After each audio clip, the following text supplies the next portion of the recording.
Langit Jakarta sore itu berwarna oranye keunguan, warna yang biasanya Arini nikmati dari balik jendela kaca ruang kantornya di lantai 52. Di atas mejanya, 3 layar monitor menampilkan grafik saham yang bergerak naik.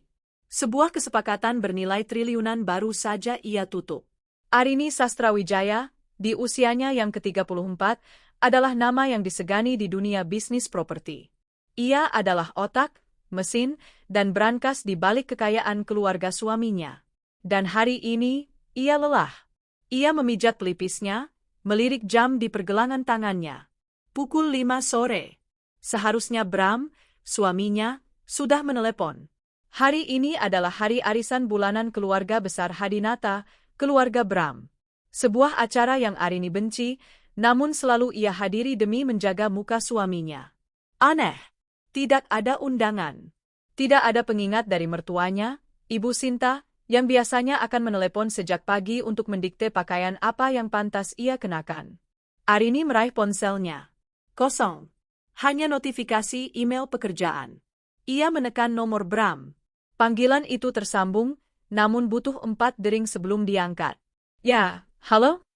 Suara Bram terdengar jauh dan sedikit terburu-buru. Terdengar alunan musik samar di latar belakang. Mas, kamu di mana? Aku baru selesai meeting. Hari ini jadi arisan? Tanya Arini, sambil membereskan tasnya. Hening sejenak di seberang. Oh, itu. Arisan diundur, sayang. Mama nggak enak badan. Katanya minggu depan saja. Alis Arini terangkat. Diundur? Tumben. Mama sakit apa? Biasa, darah tingginya kumat. Udah, kamu pulang aja, istirahat. Kelihatannya kamu sibuk banget hari ini, kata Bram. Nadanya terdengar meyakinkan. Terlalu meyakinkan. Aku lagi di jalan mau jenguk mama sebentar. Nanti aku kabari lagi. Love you. Oke. Love you too, jawab Arini, meskipun panggilan itu sudah ditutup oleh Bram bahkan sebelum ia selesai bicara. Arini terdiam di ruangannya yang senyap. Sesuatu terasa mengganjal. Instingnya, yang telah terlatih mengendus kebohongan di ruang rapat, kini berteriak kencang. Ibu Sinta Hadinata adalah wanita yang lebih memilih menahan sakit gigi daripada melewatkan satu putaran arisan. Itu adalah panggungnya untuk memamerkan menantu kaya raya, Arini, dan putra kesayangannya, Bram. Ia membuka aplikasi Instagram, sebuah kebiasaan yang jarang ia lakukan. Jari-jarinya bergerak iseng, membuka story dari Sandra, sepupu jauh Bram yang selalu bersikap manis di depannya tapi paling sering menyindirnya di belakang. Dan di sanalah itu. Sebuah video bumerang. Sandra sedang mengangkat gelas minumannya. Latar belakangnya tidak salah lagi, taman semi outdoor di rumah utama keluarga Hadinata. Arini tahu persis tata letak kolam ikan koi dan pot bunga anggrek yang ia beli bulan lalu. Video bergeser. Di sana, di meja utama, duduk Ibu Sinta, mertuanya. Tertawa lebar, tampak sehat walafiat, mengenakan kebaya biru baru yang berkilauan. Di sebelahnya adalah Bram, suaminya, yang sedang tersenyum, senyum yang sudah lama tidak Arini lihat. Dan di sebelah Bram, jantung Arini serasa berhenti berdetak. Ada seorang wanita. Muda, mungkin pertengahan 20-an. Wajahnya cantik polesan, dengan rambut hitam panjang tergerai. Ia mengenakan gaun bodycon berwarna merah menyala, warna yang sangat kontras dengan dominasi warna pastel di pesta itu. Yang membuat darah Arini membeku adalah tangan wanita itu. Tangan itu melingkar mesra di lengan Bram. Dan Bram membiarkannya. Tangan Arini gemetar. Jadi ini alasannya. Arisan diundur. Mama sakit. Kamu pulang aja, istirahat. Kebohongan. Semua kebohongan. Bukan, ini bukan sekadar kebohongan. Ini adalah pengkhianatan yang terencana. Mereka sengaja tidak mengundangnya. Mereka sengaja mengadakan pesta tanpanya. Dengan siapa?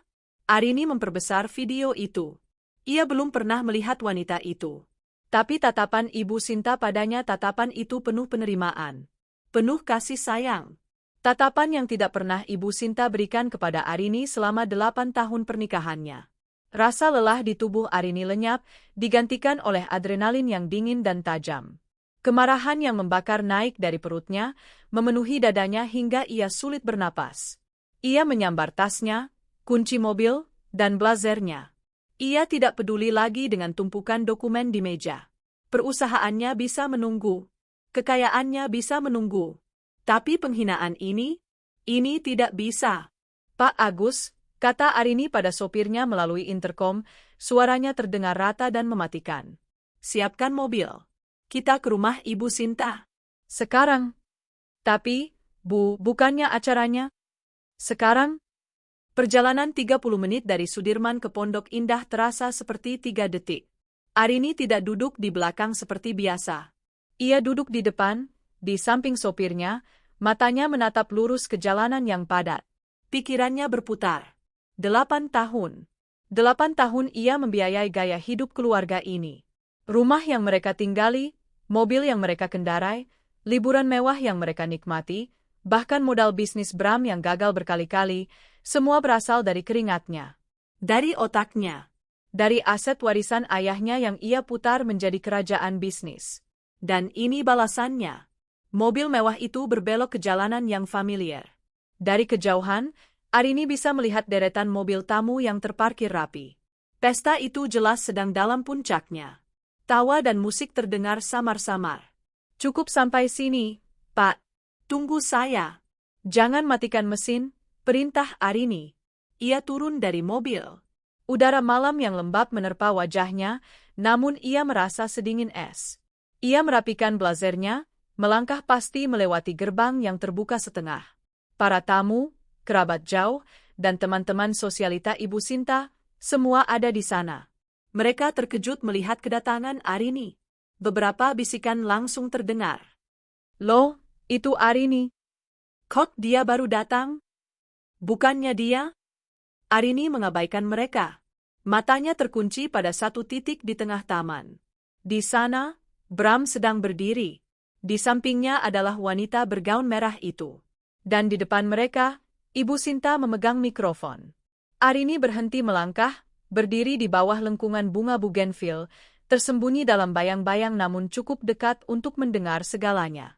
Terima kasih atas kedatangannya, Bapak, Ibu sekalian. Suara Ibu Sinta terdengar renyah dan bahagia.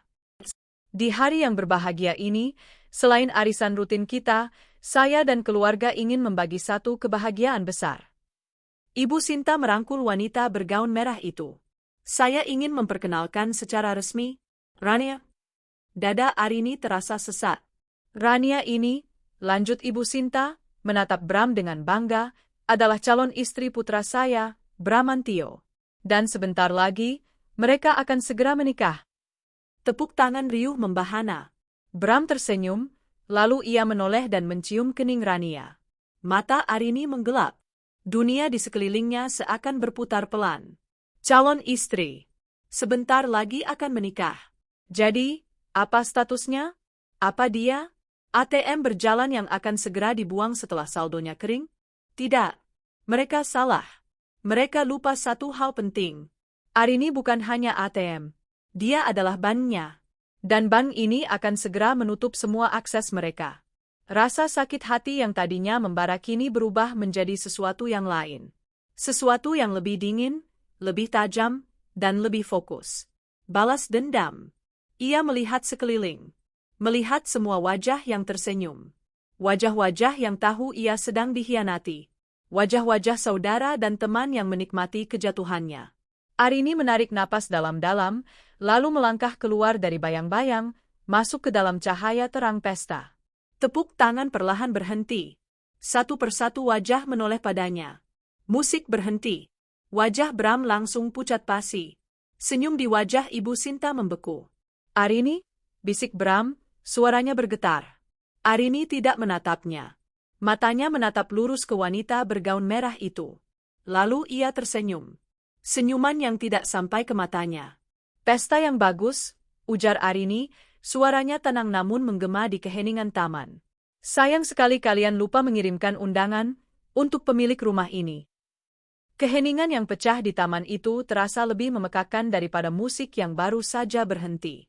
Puluhan pasang mata, yang tadinya penuh tawa dan basa-basi, kini beralih antara Arini yang berdiri tenang di pintu masuk taman, dan Bram serta Sinta yang membeku di panggung kecil. Bram pucat pasi. Gelas di tangannya sedikit gemetar. Arini, kakakmu bukannya kamu. Bukannya aku di kantor, potong Arini. Suaranya tidak bergetar. Ia melangkah maju, sepatu hak tingginya beradu pelan dengan batu taman. Setiap langkahnya penuh perhitungan. Bukannya aku sibuk mencari uang untuk membayar arisan mewah yang bahkan tidak mengundangku ini. Wajah Ibu Sinta berubah dari kaget menjadi merah padam karena marah. Ini adalah panggungnya, dan Arini telah merusaknya. Arini, jaga ucapanmu, desis Sinta, mencoba mengambil kembali kendali. Tidak sopan datang tanpa diundang dan membuat keributan. Ini acara keluarga. Tepat sekali, Bu. Ini acara keluarga, jawab Arini. Ia kini berdiri hanya beberapa meter dari mereka. Matanya akhirnya menatap lurus ke Bram. Dan setahu saya, dalam pernikahan kita, sayalah keluargamu. Bukan dia. Pandangan Arini beralih ke wanita bergaun merah. Rania. Wanita itu tampak bingung, namun ada kilat arogansi di matanya. Ia balas menatap Arini, seolah menantang. Oh, jadi ini Mbak Arini, kata Rania, suaranya dibuat semanis mungkin, namun penuh racun. Ia mengeratkan pelukannya di lengan Bram. Mas Bram dan Tante Sinta banyak cerita. Katanya Mbak terlalu sibuk untuk mengurus suami. Arini tersenyum tipis. Mengurus suami? Benar. Saya memang sibuk. Ia menatap Bram lagi. Saya sibuk mengurus tagihan kartu kreditmu yang over limit bulan lalu karena membeli jam tangan baru. Saya sibuk mengurus cicilan mobil sport MU yang kamu pakai untuk menjemputnya. Saya sibuk menandatangani cek untuk modal butik barunya ini, kan? Arini menunjuk Rania dari kepala hingga kaki. Saya bahkan sibuk membayar tagihan listrik rumah ini. Para tamu mulai berbisik hebat. Apa maksudnya? Bukankah Bram yang kaya? Saya dengar perusahaan Arini yang menopang Hadinata Group. Arini, hentikan, bentak Bram, akhirnya menemukan suaranya. Malu menjalari wajahnya. Kita bicarakan ini di dalam. Jangan buat drama di depan semua orang. Drama? Arini tertawa pelan. Tawa itu dingin, tanpa humor sedikit pun. Kamu yang memulai drama ini, Mas. Kamu membawa wanita ini, ia menunjuk Rania dengan dagunya, ke rumahku, memperkenalkannya sebagai calon istri di depan semua teman dan kerabat. Suara Arini meninggi, memotong bisikan para tamu. Dan kamu bilang aku yang membuat drama. Wajah para tamu berubah. Mereka sekarang mengerti. Ini bukan sekadar perselingkuhan biasa. Ini adalah kudeta yang gagal total. Kamu? Sinta maju selangkah, jarinya menunjuk Arini. Kamu wanita mandul yang tidak tahu terima kasih. Kamu pikir karena kamu punya uang kamu bisa seenaknya? Bram berhak bahagia. Dia berhak mendapatkan keturunan. Itu adalah pukulan yang selalu Sinta gunakan di saat-saat privat. Hinaan yang selalu Arini telan bulat-bulat demi menjaga perasaan Bram. Tapi malam ini, tameng itu sudah hancur. Keturunan, ulang Arini. Benar, saya tidak memberinya keturunan. Tapi saya memberinya kehidupan. Kehidupan yang kalian semua nikmati saat ini. Arini berbalik menghadap para tamu. Suaranya tenang, jelas, seperti sedang memimpin rapat dewan direksi. Bapak dan Ibu sekalian, tamu kehormatan keluarga Hadinata. Kalian semua mengenal saya sebagai Arini Sastrawijaya, istri dari Bramantio Hadinata. Ia berhenti sejenak. Izinkan saya mengoreksi sedikit. Kalian seharusnya mengenal saya sebagai pemilik dari semua yang kalian lihat. Bram mencoba meraih lengan Arini. Sayang, sudah? Arini menepis tangan Bram dengan keras. Jangan sentuh saya. Ia melanjutkan presentasinya. Rumah ini, katanya, menunjuk ke villa mewah di belakangnya. Atas nama Arini Sastrawijaya. Saya yang membelinya kembali setelah bank hampir menyitanya 10 tahun lalu. Para tamu terkesiap. Itu adalah rahasia keluarga yang disimpan rapat. Mobil Alphard putih yang Ibu Sinta pakai untuk arisan setiap minggu, hadiah ulang tahun dari saya. BPKB di brankas saya, atas nama saya. Wajah Sinta menjadi seputih kertas. Mobil sport merah yang Bram pakai. Arini menatap suaminya dengan tatapan membunuh. Masih cicilan? Yang membayar? Rekening perusahaan saya. Dan Hadinata Group, lanjut Arini. Perusahaan yang sangat dibanggakan oleh keluarga ini. Sepertinya kalian lupa, 51% saham mayoritas perusahaan itu saya beli 3 tahun lalu untuk menyelamatkannya dari kebangkrutan total. Tanpa saya, Hadinata, hanyalah nama kosong. Keheningan total. Tidak ada lagi bisikan. Hanya ada suara jangkrik dan air mancur di kolam koi. Arini telah meletakkan kartu-kartunya di meja. Dan dia adalah bandarnya. Jadi, kata Arini, nadanya berubah dari presentasi menjadi eksekusi. Ibu Sinta, Anda benar. Saya tidak tahu terima kasih. Saya lelah berterima kasih atas penghinaan yang saya terima di rumah saya sendiri. Ia menatap Bram, Sinta, dan Rania. 3 orang yang terlihat seperti terdakwa. Pesta ini selesai. Ia mengeluarkan ponselnya dan menekan nomor. Halo, Pak Satpam? Tolong bawa 2 rekan Anda ke taman belakang. Ada 3 tamu yang harus diantar keluar. Arini. Bram berteriak panik. Ini rumah kita.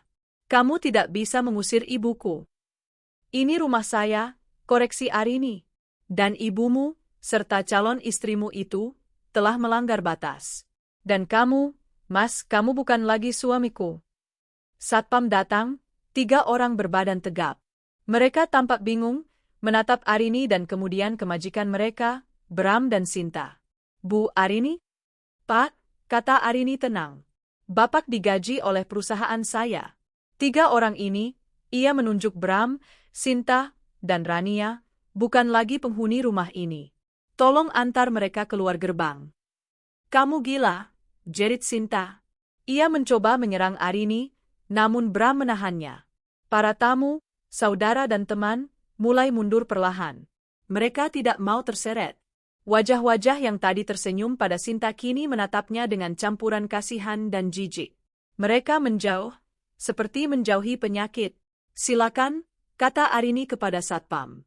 Rania, ayo pergi, kata Bram panik, menarik tangan Rania yang masih sok. Tapi Mas, barang-barangku, cicit Rania. Gaun merahnya kini tampak norak di bawah lampu taman yang terang. Tinggal, ayo. Dan Mas Bram, panggil Arini saat Bram hendak melangkah. Bram berhenti, menatap Arini dengan putus asa. Dompetmu, kata Arini. Semua kartu kredit di dalamnya, atas nama perusahaan. Kembalikan. Itu adalah penghinaan terakhir. Di depan semua orang, Bramantio Hadinata, sang pewaris, merogoh sakunya, mengeluarkan dompet kulit mahalnya, dan menyerahkannya kepada Satpam, yang kemudian memberikannya kepada Arini. Antar mereka keluar, perintah Arini untuk terakhir kalinya. Arini berdiri tegak di tamannya yang kini kosong. Para tamu sudah bubar dengan tergesa-gesa, membawa gosip terpanas tahun ini. Dari jauh, ia bisa mendengar teriakan Sinta yang memaki-makinya di luar gerbang. Arini tidak peduli. Ia masuk ke dalam rumahnya, melewati meja-meja pesta yang berantakan, dan mengunci pintu kaca di belakangnya. Dinginnya AC menyambutnya. Babak pertama pembalasan dendam baru saja dimulai. Dan ia bahkan belum menarik aset utamanya. Pukul 5.30 pagi. Langit Jakarta bahkan belum sepenuhnya terang. Tapi di penthouse miliknya, Arini sudah selesai mandi, mengenakan setelan power suit berwarna biru navy, dan duduk di depan meja kerjanya. Semalam ia tidak tidur. Bukan karena menangis, tapi karena menyusun strategi. Rasa sakit hati itu telah ia ubah menjadi daftar tugas yang rapi. Malam tadi adalah tentang emosi. Pagi ini adalah tentang eksekusi. Di depannya ada laptop, secangkir kopi hitam pekat, dan 3 nama di daftar panggil cepatnya. Panggilan pertama, pukul 5.45 pagi. Elang Wirahadi, pengacara terbaik di Jakarta. Spesialis perceraian korporat dan sengketa aset. Elang, kata Arini begitu panggilan tersambung. Suaranya serak namun tegas. Arini, tumben. Ada apa sepagi ini? Suara Elang terdengar waspada. Saya mau cerai, kata Arini langsung. Gugat cerai. Hari ini. Alasan, perzinaan dan penghinaan. Hening sejenak. Bram? Saya turut prihatin. Dokumen apa yang saya perlukan? Saya tidak perlu prihatin, Lang. Saya perlu tindakan. Saya punya bukti foto dan video dari puluhan saksi mata semalam. Suami saya membawa selingkuhannya ke acara keluarga dan memperkenalkannya sebagai calon istri. Elang bersiul pelan. Itu bukan hanya perzinaan. Itu penghinaan berat. Baik, tim saya akan siapkan gugatan hari ini juga. Soal harta gono gini. Tidak ada gono gini, potong Arini. Perjanjian pranikah kita jelas. Semua aset atas nama saya, tetap milik saya. Semua aset atas nama dia. Oh, tunggu, tidak ada aset atas nama dia. Saya ingat perjanjian itu. Solid, kata Lang. Apa yang kamu ingin saya lakukan pagi ini? Blokir semua akses dia. Saya mau surat somasi dikirim ke kantornya, bekas kantornya, sebelum jam makan siang. Saya mau dia tidak bisa menyentuh Rp1 pun uang saya lagi. Dan siapkan RUPSLB untuk Hadinata Group. Saya pemegang saham 51%. Saya mau agenda, pemberhentian Direktur Bramantio Hadinata. Saya akan kerahkan tim saya. Sebelum jam 10, semua akan bergerak, janji Elang. Panggilan kedua, pukul 6 pagi. Ratna, CFO kepercayaannya di Sastrawijaya Property, perusahaan induk milik Arini. Pagi, Bu Arini, sapa Ratna, kaget melihat panggilan sepagi ini. Pagi, Ratna. Saya ada beberapa instruksi darurat. Tolong catat dan laksanakan segera. Baik, Bu. 1. Bekukan semua kartu kredit tambahan atas nama Bramantio Hadinata dan Sinta Hadinata yang terhubung ke rekening perusahaan. Efektif, 5 menit yang lalu. Selesai, Bu. 2. Kirim tim untuk menarik 2 unit kendaraan perusahaan. 1 Alphard putih B1 SA, yang dipegang Ibu Sinta. 1 lagi, Ferrari merah B3 RAM, yang dipegang Bramantio. Saya tidak peduli mereka ada di mana, cari dan ambil paksa hari ini. Itu aset perusahaan yang disalahgunakan. Akan saya tugaskan tim aset recovery, kata Ratna, suaranya mantap. 3. Hentikan semua transfer dana otomatis dari rekening saya ke rekening atas nama Bramantio dan Sinta. Termasuk uang bulanan dan dana representasi. Selesai, Bu. Terakhir, siapkan audit forensik penuh terhadap semua pengeluaran divisi yang dipimpin Bram di Hadinata Group selama 2 tahun terakhir. Saya mau tahu setiap rupiah yang dia keluarkan untuk hal-hal di luar bisnis. Saya mengerti, Bu. Audit akan segera dimulai. Terima kasih, Ratna. Arini menutup telepon. Ia menatap layar laptopnya. Di sana, ia membuka akun e-banking pribadinya. Ia melihat butik kecil bernama Rania's Closet yang modal awalnya ia transfer ke Bram 3 bulan lalu atas permintaan Bram yang katanya untuk investasi baru. Dengan 1 klik, Arini mengirimkan tagihan penarikan modal penuh, menuntut pengembalian dana dalam 1x24 jam karena wan prestasi. Selamat menikmati kebangkrutanmu, Rania, gumam Arini. Di tempat lain, pukul 9 pagi. Apartemen Rania tidak mewah. Unit studio kecil di kawasan kelas menengah yang panas dan pengap. Semalam, setelah diusir, mereka bertiga berakhir di sini. Sinta tidur di sofa kecil, menggerutu sepanjang malam, sementara Bram dan Rania berbagi ranjang. Mas, aku lapar, renget Rania. Sarapan, yuk, di kafe hotel biasa. Iya, sayang. Bram bangun dengan kepala pusing. Amarahnya pada Arini masih membara. Wanita gila itu. Beraninya dia mengusir kita?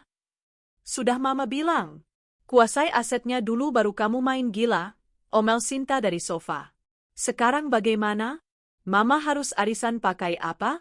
Mobil Mama di rumah itu. Tenang, Ma. Arini cuma menggertak. Dia tidak mungkin berani menceraikan aku. Dia terlalu cinta, kata Bram sombong. Kita ke hotel dulu, sarapan, nanti aku hubungi pengacaraku. Mereka bertiga turun ke lobi apartemen. Mobil sport merah Bram terparkir mencolok di depan. Mas, itu kok ada truk derek? Tanya Rania, menunjuk ke mobil Bram. Dua orang pria tegap berompi sedang bersiap mengaitkan mobil itu ke truk derek. Hei, apa-apaan ini? Teriak Bram, berlari ke arah mereka. Permisi, Pak. Atas nama PT Sastrawijaya Property, aset perusahaan ini ditarik kembali, kata pria itu tegas, menunjukkan surat tugas. Ini mobil saya. Maaf, Pak. BPKB dan STNK atas nama perusahaan. Mohon jangan menghalangi. Bram tak bisa berbuat apa-apa selain menonton mobil kesayangannya diderek pergi. Aring, kurang ajar, teriak Bram di tengah parkiran.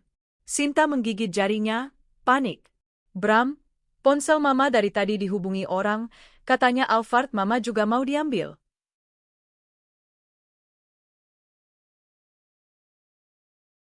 Nggak mungkin. Dengan napas memburu, mereka memutuskan memesan taksi online ke hotel bintang 5 langganan mereka untuk menenangkan diri dan sarapan. Setelah selesai makan buffet mahal, pelayan datang membawa mesin EDC. Bram menyerahkan kartu kredit platinumnya dengan angkuh. Gesek. Pelayan itu mengerutkan dahi. Gesek lagi. Maaf, Pak. Kartunya ditolak. Apa? Tidak mungkin. Coba lag. Gesek. Declined. Coba yang ini. Bram melempar kartu black card-nya. Gesek. Declined. Wajah Bram pucat. Sinta, yang mengerti apa yang terjadi, segera mengeluarkan dompetnya. Pakai kartu Mama saja. Gesek. Declined. Semua kartu mereka, kartu yang dibiayai oleh Arini, telah mati. Ada masalah, Pak, Bu? Tanya manajer hotel, mendekat dengan curiga. Orang-orang di sekitar mulai melirik. Bram, kamu nggak punya uang tunai? Bisik Sinta, panik. Bram merogoh sakunya. Kosong. Dompetnya sudah diambil Arini semalam. Disinilah mereka. 3 orang yang semalam begitu angkuh, kini tidak bisa membayar tagihan sarapan sebesar 3 juta rupiah. Penghinaan itu terasa lebih menyakitkan daripada diusir dari rumah. Tepat pada saat itu, ponsel Bram berdering. Sekretarisnya. Pak, gawat, Pak. Bu Arini mengajukan RUPSLB. Semua pemegang saham sudah dihubungi.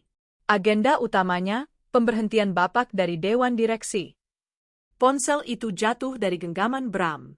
Di lantai 52, Arini menerima pesan dari Ratna. Semua kartu diblokir. Mobil sedang dalam perjalanan kembali ke pool. Tagihan sarapan di Hotel Mulia tidak terbayar. Arini tersenyum tipis, lalu memutar kursinya menghadap jendela, menatap kota yang sibuk di bawahnya. Babak kedua baru saja selesai. 2 hari kemudian, ruang rapat utama Hadinata Group. Arini duduk di kursi paling ujung meja, kursi pimpinan rapat. Ia adalah pemegang 51% saham. Di sekeliling meja duduk para pemegang saham minoritas lainnya, beberapa paman Bram, investor lama, dan perwakilan bank. Mereka semua tampak tegang. Mereka telah mendengar gosip yang beredar, dan kini mereka hadir untuk menyaksikan eksekusinya. Pintu terbuka. Bram masuk. Dia tampak kacau. Kemeja yang dipakainya kusut, yang mungkin sama dengan yang ia pakai kemarin. Rambutnya tidak tertata, dan ada lingkaran hitam di bawah matanya. Di belakangnya, Sinta Hadinata memaksa masuk, meski sekretaris mencoba menghalanginya. Ini rapat pemegang saham. Anda tidak berhak hadir, Bu Sinta, kata sekretaris itu. Saya ibunya direktur utama. Saya berhak tahu, bentak Sinta. Silakan duduk, Bu Sinta, kata Arini, suaranya dingin. Anggap saja ini sebagai hiburan. Anda bisa melihat putra kesayangan Anda bekerja untuk terakhir kalinya. Bram menatap Arini dengan kebencian. Kamu tidak bisa melakukan ini, Arini. Ini perusahaan keluargaku. Ini perusahaan saya, Mas Bram, koreksi Arini. Dan sebagai pemegang saham mayoritas, saya berhak menentukan siapa yang duduk di kursi direksi. Mari kita mulai. Elang, pengacara Arini, berdiri dan memulai rapat. Selamat pagi. Sesuai agenda rapat umum pemegang saham luar biasa hari ini, kita memiliki satu mata agenda utama, mosi tidak percaya dan pemberhentian saudara Bramantio Hadinata dari jabatannya sebagai direktur utama. Apa alasannya? Teriak Bram. Perusahaan baik-baik saja. Alasannya, kata Arini, mengambil alih. Ia menekan tombol, dan layar besar di dinding menyala. Adalah penyelewengan dana perusahaan. Di layar, muncul salinan rekening koran, bukti transfer, dan tagihan kartu kredit. Selama 2 tahun terakhir, Arini mulai mempresentasikan, suaranya tajam seperti pisau bedah. Direktur utama kita telah menggunakan dana representasi perusahaan untuk kepentingan pribadi yang tidak ada hubungannya dengan bisnis. Ini biasa, bantah Bram. Oh, ya? Membeli jam tangan Patek Philippe seharga 1,2 miliar, apakah itu untuk meeting dengan klien? Membayar sewa apartemen studio atas nama Rania. Arini sengaja menyebut nama itu selama 6 bulan terakhir. Apakah Rania klien kita? Para pemegang saham minoritas menatap Bram dengan marah. Itu uang mereka. Dan yang terbaru, lanjut Arini, modal sebesar 500 juta rupiah untuk mendirikan sebuah butik yang ternyata juga milik Nona Rania. Semua diambil dari kas perusahaan. Itu penggelapan, Mas Bram. Wajah Bram berubah dari marah menjadi panik. Ini bukan lagi soal perceraian. Ini pidana. Saya bisa kembalikan, katanya gugup. Tentu saja, kata Arini. Setelah saya potong dari sisa gajimu, maaf, kamu sudah tidak punya gaji lagi. Arini menatap para pemegang saham. Saya mengajukan voting untuk pemberhentian Bramantio Hadinata. Yang setuju, silakan angkat tangan. Tangan Arini terangkat pertama kali. Detik berikutnya, semua pemegang saham lain di ruangan itu mengangkat tangan mereka. Bahkan paman-paman Bram sendiri, yang tidak mau ikut tenggelam bersamanya. Sah, kata Elang. Saudara Bramantio resmi diberhentikan efektif sejak detik ini. Silakan serahkan semua fasilitas perusahaan dan keluar dari ruangan ini. Tidak, kalian tidak bisa? Bram merosot di kursinya. Bram, lawan mereka. Bram, jerit Sinta. Satpam, panggil Arini dengan tenang. 2 petugas keamanan masuk. Mereka mendekati Bram. Kali ini, tidak ada perlawanan. Bram terlalu shock. Ia bangkit, berjalan keluar ruangan seperti zombie. Dan Ibu Sinta, panggil Arini saat Sinta hendak ikut keluar. Sinta menoleh dengan tatapan penuh racun. Saya rasa Ibu juga menerima surat di rumah Ibu pagi ini. Di rumah Sinta, 1 jam sebelumnya. Sinta sedang mondar-mandir di ruang tamunya yang mewah, rumah yang berbeda dari rumah utama Arini, tapi masih dibeli oleh Arini ketika bel berbunyi. Seorang kurir menyerahkan sebuah amplop coklat tebal. Ia membukanya. Itu surat resmi dari bank yang bertindak atas nama Arini Sastrawijaya. Judulnya, Pemberitahuan Pengosongan Rumah. Surat itu menyatakan bahwa cicilan KPR rumah tersebut yang selama ini dibayar oleh Arini telah dihentikan pembayarannya. Dan karena rumah itu masih atas nama Arini sebagai jaminan, Arini telah menjual lunas utang tersebut dan mengambil alih kepemilikan penuh. Keluarga Sinta, termasuk suaminya yang pensiunan dan tidak punya kuasa, diberi waktu 7x24 jam untuk mengosongkan rumah tersebut sebelum disegel. Tidak. Sinta menjerit. Ia menelepon Bram berulang kali, tapi panggilannya masuk ke RUPSLB. Kembali ke ruang rapat. Rumah itu, kata Arini, menatap Sinta yang kini gemetar ketakutan, akan saya jual. Hasil penjualannya akan saya gunakan untuk menutupi sebagian kerugian perusahaan yang disebabkan oleh putramu. Kamu iblis, Arini, desis Sinta. Saya? Iblis? Arini berdiri. Iblis adalah orang yang menikmati kekayaan menantunya sambil merencanakan pernikahan suaminya dengan wanita lain di belakangnya. Anda yang menciptakan saya, Bu Sinta. Arini berjalan melewati Sinta yang tertegun. Selamat menikmati hari pertama kalian sebagai orang miskin. Di lobi kantor, Bram sedang duduk di lantai. Kartu aksesnya sudah diblokir. Ia bahkan tidak bisa masuk lift untuk mengambil barang-barangnya. Sekretaris dan karyawan yang dulu membungkuk padanya, kini melewatinya begitu saja, pura-pura tidak melihat. Ketika Sinta keluar dari ruang rapat, ia melihat Bram.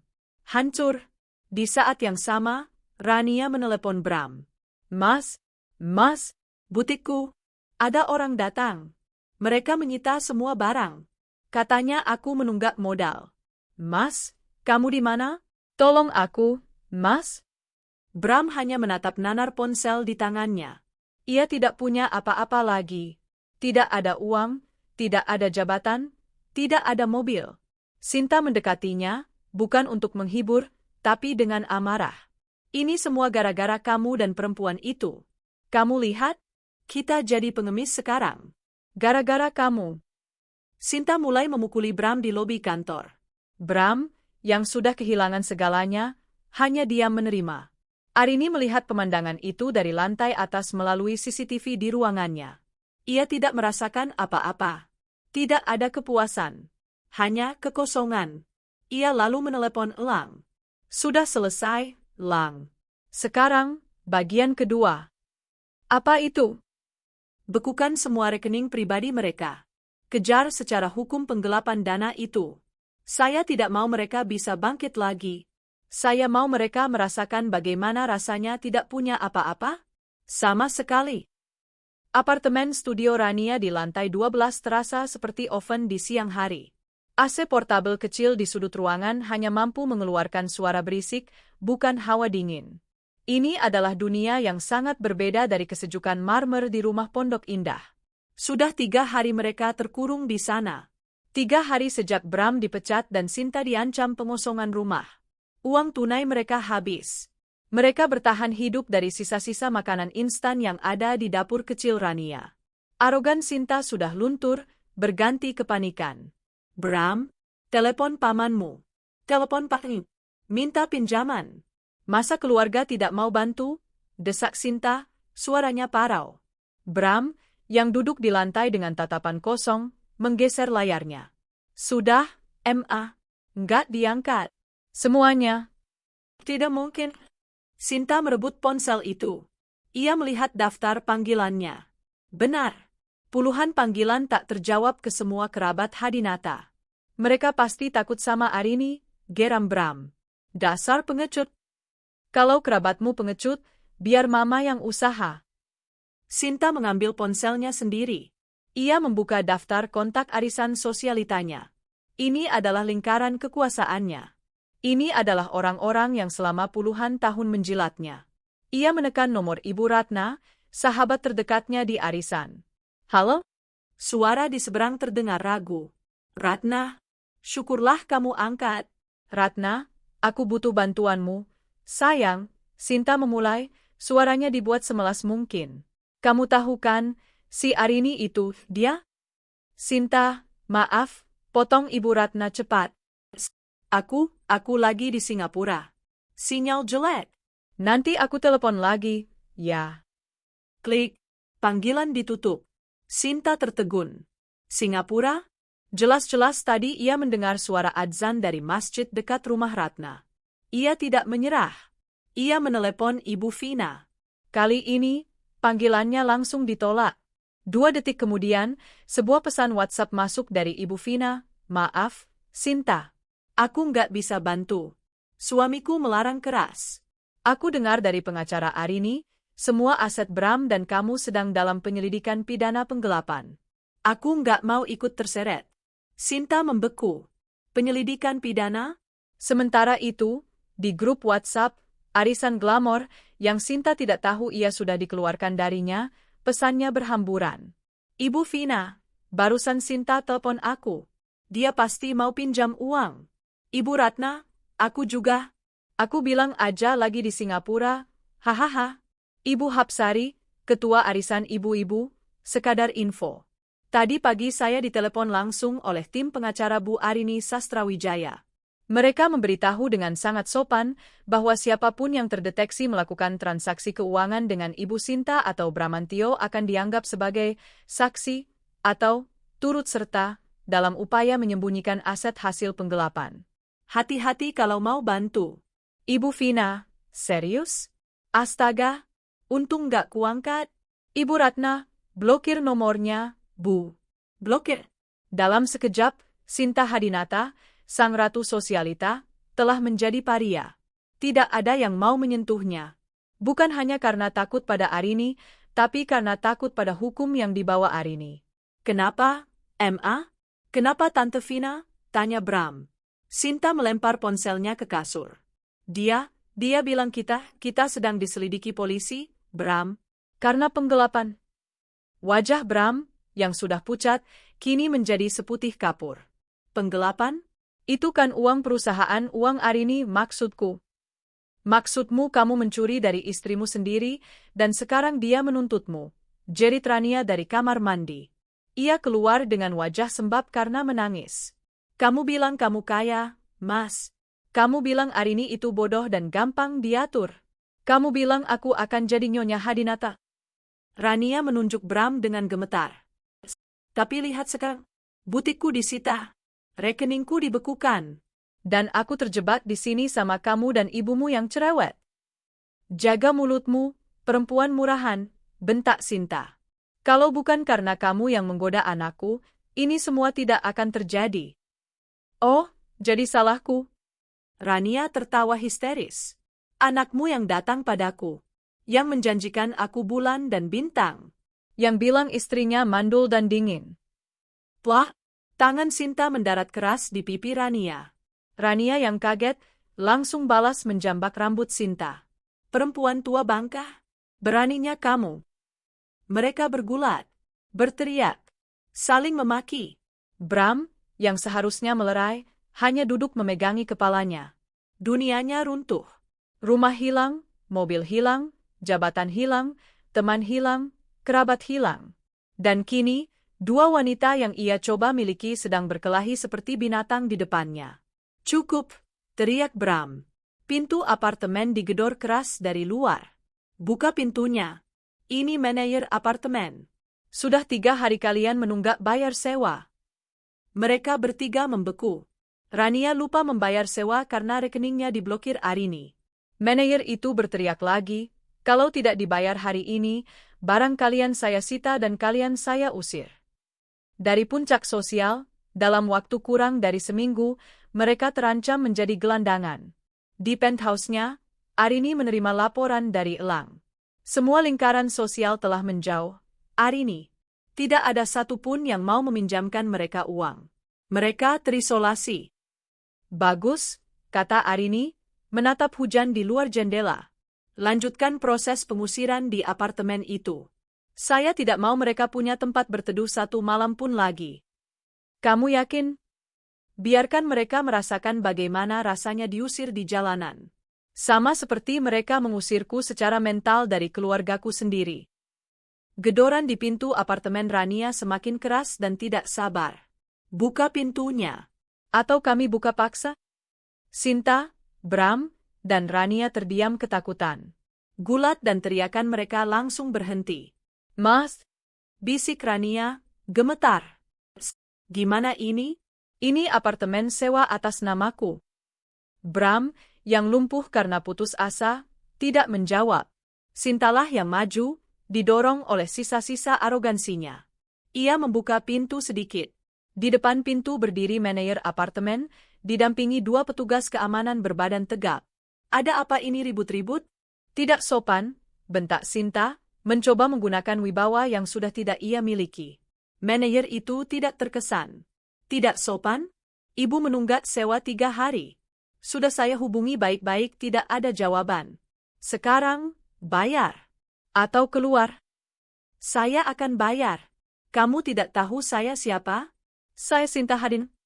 Saya tidak peduli Anda siapa. Di sini aturannya jelas. Total tunggakan dan denda, 5 juta rupiah.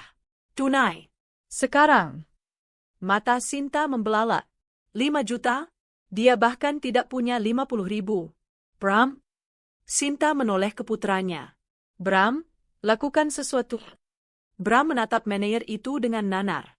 Pak, bisa beri kami waktu? Tidak ada, besok. Sudah cukup. Perintah dari pemilik unit jelas, jika penyewa wan prestasi, segera kosongkan. Dan pagi ini, manajer itu menatap Rania, pemilik unit baru saja menelepon. Katanya, sewanya sudah di-take over lunas oleh seseorang. Manajer itu tersenyum sinis. Sepertinya teman Anda sendiri yang ingin Anda keluar. Silakan. Bawa barang kalian. Sinta dan Rania saling pandang, lalu menatap Bram. Arini. Tentu saja Arini. Dia tidak hanya memblokir uang mereka. Dia telah membeli pemilik apartemen ini untuk mengusir mereka. Tidak barang-barangku, jerit Rania, sadar bahwa semua koleksi tas KW dan baju butiknya, sisa yang belum disita, ada di dalam. Barang disita sebagai jaminan, kata manajer itu datar. Kalian bertiga, silakan keluar. Bawa saja barang yang menempel di badan. Petugas keamanan itu maju. Mereka tidak kasar, tapi mereka tegas. Mereka menggiring Sinta, Bram, dan Rania keluar dari unit. Para penghuni lain membuka pintu mereka, menonton tontonan itu dengan penuh minat. Ratu Sosialita Sinta Hadinata, putranya yang angkuh Bramantio, dan sang pelakor Rania, diusir dari apartemen studio sempit seperti pengemplang utang. Mereka didorong masuk ke lift barang, diturunkan ke lobi, dan didorong keluar ke terik matahari Jakarta pukul 1 siang. Berat. Pintu kaca lobi ditutup di belakang mereka. Kenyataan menghantam mereka lebih keras daripada panasnya aspal. Mereka bertiga berdiri di trotoar yang ramai. Asap knalpot, klakson, dan debu jalanan menerpa wajah mereka yang terbiasa dengan udara dingin AC. Ini. Sinta gemetar, bukan karena dingin, tapi karena malu dan marah. Rania adalah yang pertama pecah. Aku nggak mau tahu, pekiknya pada Bram. Kamu bilang aku akan hidup enak. Kamu bilang aku akan jadi nyonya besar.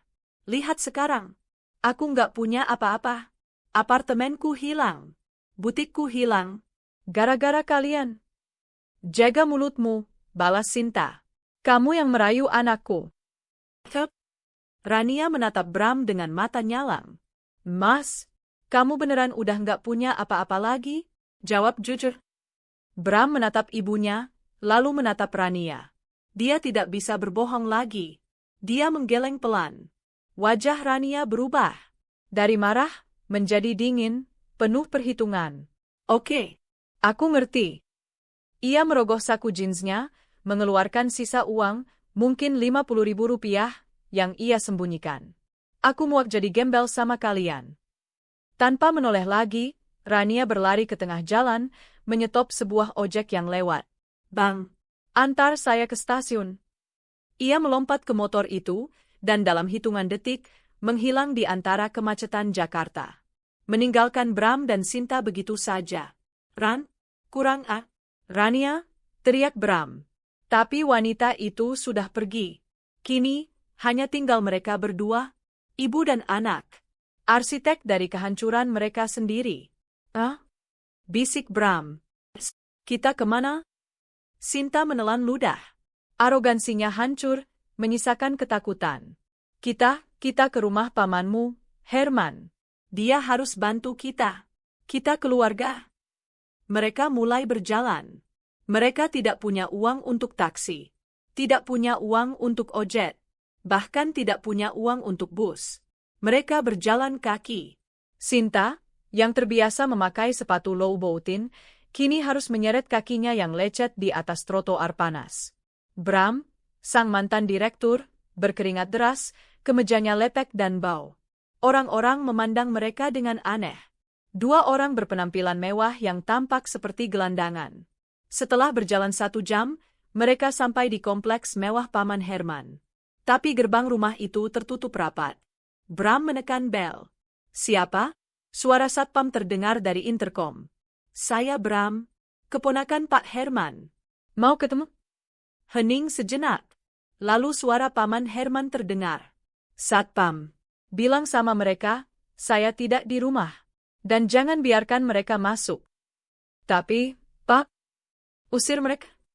Suara itu terdengar jelas bahkan sampai keluar pagar. Satpam itu kembali bicara. Maaf, Pak. Bapak Herman tidak ada di rumah. Silakan pergi. Paman, aku dengar suaramu. Paman, tolong kami. Bram menggedor-gedor gerbang. Sinta menangis. Herman, ini aku, kakakmu. Tolong kami, Herman. Satpam itu keluar dengan pentungan. Pergi, atau saya panggil polisi. Mereka diusir. oleh keluarga mereka sendiri. Matahari mulai terbenam. Langit berubah oranye. Bram dan Sinta terduduk di trotoar di seberang jalan, di depan got yang mampet. Perut Bram berbunyi. "Ma, aku lapar," kata Bram. Sinta menatap tangannya. Kosong. Dia melihat ke seberang jalan, ada sebuah warteg. Bau tumis kangkung dan ikan asin tercium sampai ke hidung mereka. Bau yang dulu mereka anggap menjijikkan, kini terasa seperti surga. Sinta melihat seorang pengemis duduk di sudut jalan, menadahkan kalengnya. Beberapa orang melempar uang receh. Mata Sinta menatap kaleng itu, lalu menatap tangannya sendiri. Sebuah pikiran mengerikan, yang tak terbayangkan sebelumnya, terlintas di benaknya. Jika dia menadahkan tangannya, akankah ada yang memberinya uang untuk sebungkus nasi? Di penthouse-nya, Arini baru saja menyelesaikan conference call dengan investor dari Tokyo. Elang mengiriminya sebuah foto. Foto Bram dan Sinta yang duduk lemas di trotoar, diambil dari jarak jauh oleh timnya. Mereka diusir oleh Paman Herman. Rania kabur. Mereka belum makan sejak pagi. Arini menatap foto itu lama. Wajah suaminya yang kotor. Wajah mertuanya yang putus asa. Ia tidak merasakan kemenangan. Ia hanya merasakan akhir. Ia mematikan ponselnya.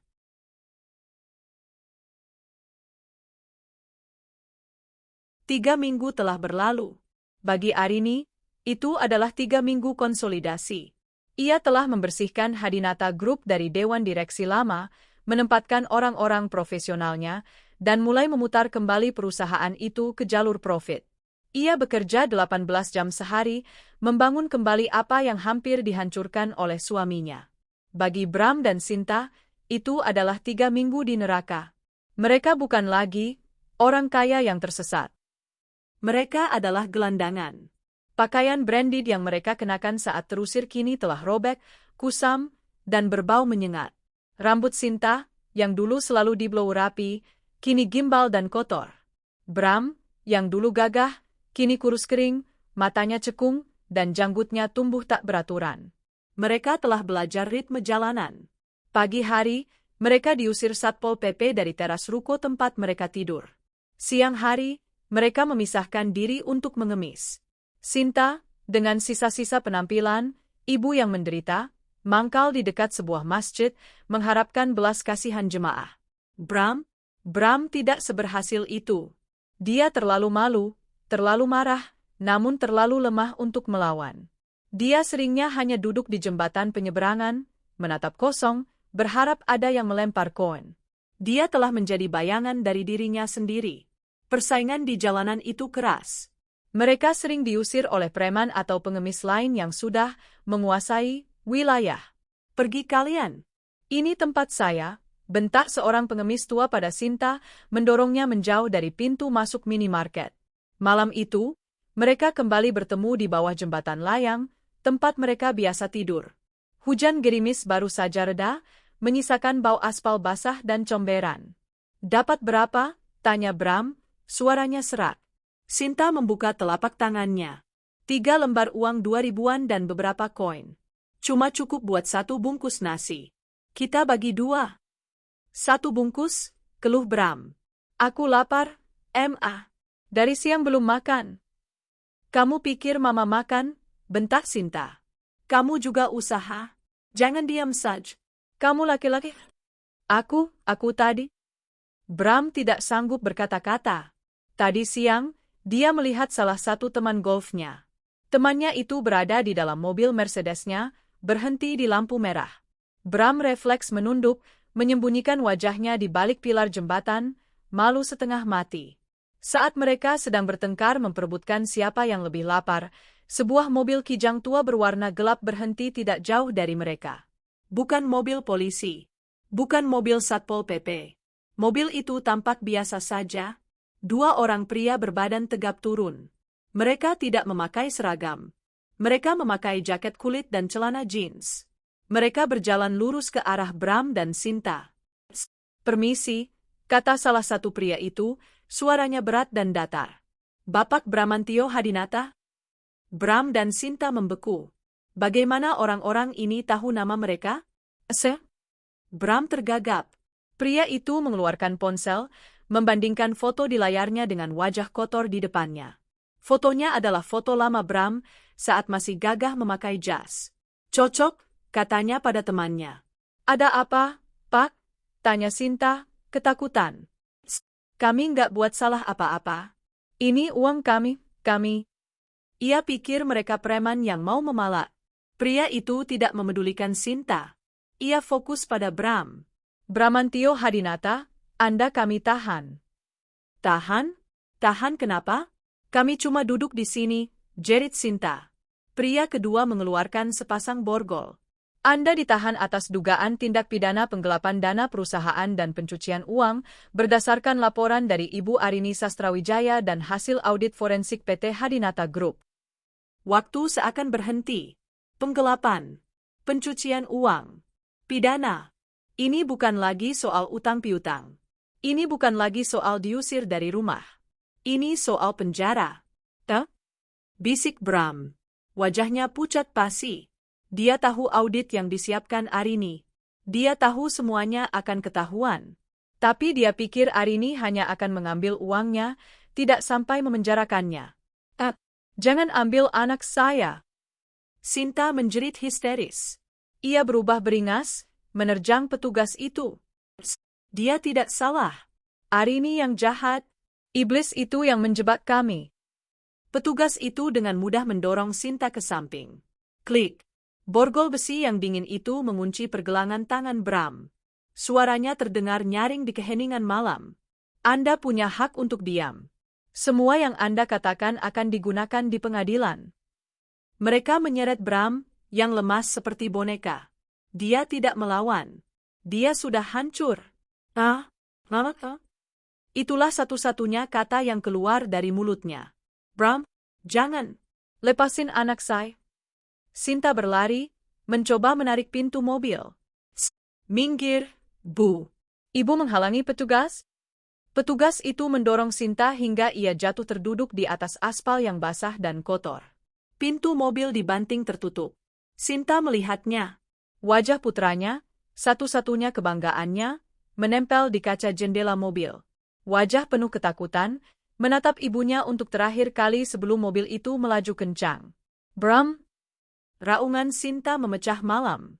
Raungan seorang ibu yang telah kehilangan segalanya, yang kini harus melihat putranya dibawa pergi untuk membayar kejahatan yang mereka rencanakan bersama. Mobil itu menghilang di tikungan. Sinta Hadinata tertinggal sendirian. Di jalanan. Kotor, basah, miskin, dan kini benar-benar sebatang kara. Di penthouse-nya, Arini menerima satu pesan dari Elang. Sudah diamankan. Sedang dibawa ke Polda.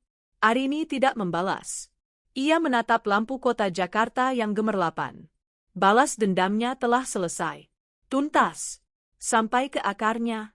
Tapi ia tidak merasakan apa-apa selain kelelahan yang luar biasa.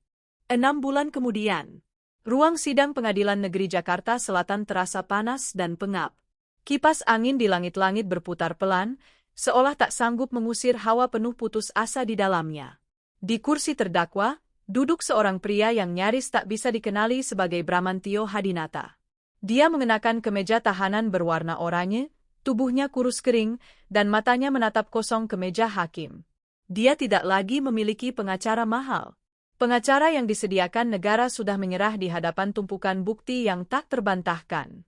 Di barisan kursi saksi, duduk Arini Sastrawijaya.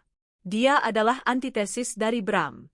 Dia mengenakan setelan pantsuit berwarna putih gading, rambutnya disanggul rapi. Ia tampak tenang, kuat, dan berkuasa. Selama 6 bulan terakhir, ia tidak hanya mengurus perceraiannya, tapi juga mengawasi proses hukum pidana terhadap mantan suaminya. Audit forensik yang ia perintahkan telah menemukan segalanya, penggelapan dana, pencucian uang, pemalsuan faktur. Kejahatan yang dilakukan Bram dan dinikmati oleh Sinta serta Rania jauh lebih besar dari yang ia duga. Menimbang bukti-bukti yang diajukan dan kesaksian dari saksi kunci, dengan ini majelis hakim memutuskan, terdakwa Bramantio Hadinata terbukti secara sah dan meyakinkan bersalah melakukan tindak pidana penggelapan dalam jabatan dan pencucian uang. Suara hakim menggema. Arini menatap lurus ke depan. Ia tidak menatap Bram. Di barisan belakang, di kursi pengunjung paling pojok, seorang wanita dekil dengan rambut gimbal tiba-tiba berdiri. Enggak? Itu Sinta. Entah bagaimana ia berhasil menyelinap masuk. Penampilannya lebih buruk dari seekor anjing jalanan. Hak enggak? Kalian semua dibayar sama iblis itu. Ia menjerit, menunjuk Arini. Dia yang iblis. Arini, Kamu sudah mengambil semuanya. kembalikan anakku. Petugas keamanan segera bergerak, membekuk Sinta yang meronta-ronta. Bram, di kursi terdakwa, mendengar suara ibunya. Dia menoleh, dan untuk pertama kalinya, dia menangis. Bukan menangisi ibunya, tapi menangisi nasibnya sendiri. Arini tidak menoleh sedikit pun ke arah Sinta. Hakim mengetuk palu lebih keras. Tenang, bawa keluar wanita itu. Setelah Sinta diseret keluar sambil terus memaki, hakim melanjutkan. Menjatuhkan hukuman pidana penjara kepada terdakwa selama 12 tahun. Tok, tok, tok. Palu diketuk. Selesai. Bram ambruk di kursinya, seakan-akan seluruh sisa hidupnya baru saja dihisap keluar. Arini berdiri. Ia merapikan blazernya, mengangguk singkat kepada Elang, pengacaranya, lalu berjalan keluar dari ruang sidang. Saat ia melewati pintu, Bram yang sedang digiring petugas sempat melihatnya. Mata mereka bertemu sepersekian detik. Di mata Bram, ada permohonan, penyesalan, dan kebencian. Di mata Arini tidak ada apa-apa. Hanya kekosongan. Seolah ia sedang menatap orang asing. Itu adalah hukuman yang lebih menyakitkan daripada 12 tahun penjara. Baginya, Bram sudah tidak ada lagi. 1 tahun kemudian, hujan deras mengguyur Jakarta. Di dalam sebuah sedan mewah yang melaju pelan, Arini menatap layar tabletnya. Laporan keuangan kuartal terakhir. PT Hadinata Group telah resmi berganti nama menjadi Sastrawijaya Group. Semua sisa-sisa warisan keluarga Hadinata telah ia bersihkan. Perusahaan itu kini 100% miliknya, dan keuntungannya meroket. Nyonya, panggil Pak Agus, sopirnya, memecah keheningan. Lampu merah. Arini mendongak dari tabletnya. Mobil berhenti di persimpangan besar. Di bawah guyuran hujan, di trotoar yang becek, beberapa anak jalanan dan pengemis berlarian di antara mobil, mengetuk jendela. Satu sosok, yang paling gigih, datang ke sisi mobil Arini. Sosok itu kurus, basah kuyup. Pakaiannya hanya kain-kain compang-camping yang berlapis-lapis. Rambutnya gimbal dan kotor, menutupi sebagian wajahnya. Tangan kurus yang penuh koreng itu mengetuk-ngetuk jendela di samping Arini. Permisi, sedekahnya, lapar. Neng, sedekahnya. Suara itu parau, nyaris seperti geraman binatang. Arini menatap sosok itu. Jantungnya tidak berdebar. Ia hanya mengamati. Hujan sedikit menyingkap rambut gimbal itu. Arini melihat sepasang mata. Mata yang dulu selalu menatapnya dengan penuh kebencian dan keangkuhan di setiap acara arisan. Mata yang sama yang menatapnya penuh kemenangan saat memperkenalkan Rania. Itu Sinta. Dia tidak lagi menjerit. Dia tidak lagi marah. Dia hanya lapar. Begitu hancurnya dia, hingga dia bahkan tidak bisa mengenali mobil mewah yang dulu ia tumpangi, atau wajah menantu yang telah menghancurkannya. Bagi Sinta, Arini hanyalah penumpang mobil mewah lain yang mungkin memberinya receh. Bagi Arini, Sinta hanyalah bagian dari pemandangan jalanan yang menyedihkan. Lampu sudah hijau, Bu, kata Pak Agus. Arini bersandar di kursinya, memalingkan wajah dari jendela. Jalan, Pak. Mobil itu melaju menembus hujan, meninggalkan sosok Sinta Hadinata yang masih berdiri di tengah jalan, menadahkan tangan di bawah langit yang kelabu, sebuah bayangan yang terlupakan dari masa lalu yang telah ditutup rapat-rapat oleh Arini. Buku itu telah tertutup. Balas dendam telah tuntas. Arini tidak tersenyum. Ia hanya menarik napas dalam-dalam, untuk pertama kalinya merasa benar-benar bebas, dan kembali fokus pada layar tabletnya. Pekerjaan sudah menunggu. Hidup baru sudah dimulai. 5 tahun kemudian, langit di atas panti asuhan dan rumah aman Sastrawijaya berwarna biru cerah. Bangunan itu baru, modern, dan hangat, terletak di pinggir kota yang asri, jauh dari debu dan polusi Jakarta. Puluhan anak-anak berlarian di tamannya yang hijau, tawa mereka terdengar renyah. Di teras, Arini Sastrawijaya, kini berusia 39 tahun, sedang duduk di kursi rotan. Ia tidak lagi mengenakan power suit. Hari ini, ia hanya memakai kemeja linen putih sederhana dan celana katun. Ia memegang segelas es teh lemon. Perusahaannya, Sastrawijaya Group, telah berekspansi secara global. Namanya kini setara dengan raksasa properti Asia. Dia lebih kaya dan lebih berkuasa daripada yang pernah dibayangkan oleh keluarga Hadinata. Namun, kekayaan itu bukan lagi tujuannya. Itu adalah alatnya. Seorang gadis kecil berlari ke arahnya, tersandung, dan hampir jatuh. Arini dengan sigap menangkapnya. "Hati-hati, sayang," katanya lembut. Gadis kecil itu, yang diselamatkan dari jalanan setahun lalu, memeluk Arini erat. "Tante Arini, lihat. Aku bisa menulis namaku." Arini tersenyum. Senyum yang tulus, yang kini mudah ia berikan. Ia mengambil kertas itu dan memujinya. Ini adalah rapat dewan direksi terpenting dalam hidupnya. Di mejanya, tabletnya menyala, menampilkan email ringkasan tahunan dari Elang, pengacaranya, yang kini juga menjadi kepala dewan yayasannya. Itu adalah tradisi, laporan status dari masa lalunya. Subjek, Rania. Terlihat terakhir kali di Singapura, 2 tahun lalu. Menjadi simpanan seorang pengusaha tua yang sudah menikah. Saat pengusaha itu bangkrut, Rania menghilang. Gosipnya, ia kembali ke Jakarta, mencoba peruntungan yang sama dengan pria yang berbeda. Nasibnya adalah pengulangan tanpa akhir, terjebak dalam peran yang sama, tidak pernah benar-benar memiliki apa-apa. Subjek, Bramantio Hadinata. Tahanan nomor 47B. 5 tahun di dalam penjara telah mengubahnya. Uban memenuhi kepalanya, dan tubuhnya yang dulu bugar kini bungkuk. Ia menjadi pesuruh para narapidana kuat. Dia telah mengirim surat ke-12-nya, memohon pengampunan, memohon agar Arini mau menjenguknya. Surat itu, seperti surat-surat sebelumnya, tidak pernah dibaca Arini dan langsung dibakar oleh Elang. Dia akan bebas dalam 7 tahun lagi, keluar ke dunia yang tidak lagi mengenalnya. Subjek, Sinta Hadinata. Laporan ditutup. Ditemukan 3 tahun lalu oleh tim investigasi Elang. Bukan di jalanan, tapi di sebuah panti sosial tunawisma, tempat ia akhirnya dibawa oleh Satpol PP. Dia meninggal dalam tidurnya karena pneumonia dan gizi buruk. Dia tidak lagi bisa mengingat namanya sendiri di akhir hidupnya. Dia dimakamkan di pemakaman umum tanpa nisan, atas nama Nyonya X, karena tidak ada satu orang pun di dunia yang mengakuinya sebagai keluarga. Arini menutup email itu. Ia telah menghancurkan mereka. Sampai ke akar, sampai ke ingatan. Dulu, ia pikir balas dendam akan terasa seperti kemenangan yang membara. Ternyata tidak. Balas dendam terasa dingin, sunyi, dan hampa. Rasa hampa itulah yang mendorongnya mendirikan yayasan ini. Ia memandangi bangunan itu. Bangunan yang berdiri di atas tanah yang ia beli dari hasil penjualan rumah Sinta. Ia membangun pondasi baru di atas abu kehancuran mereka. "Tante, ayo main," panggil gadis kecil itu lagi. Arini berdiri.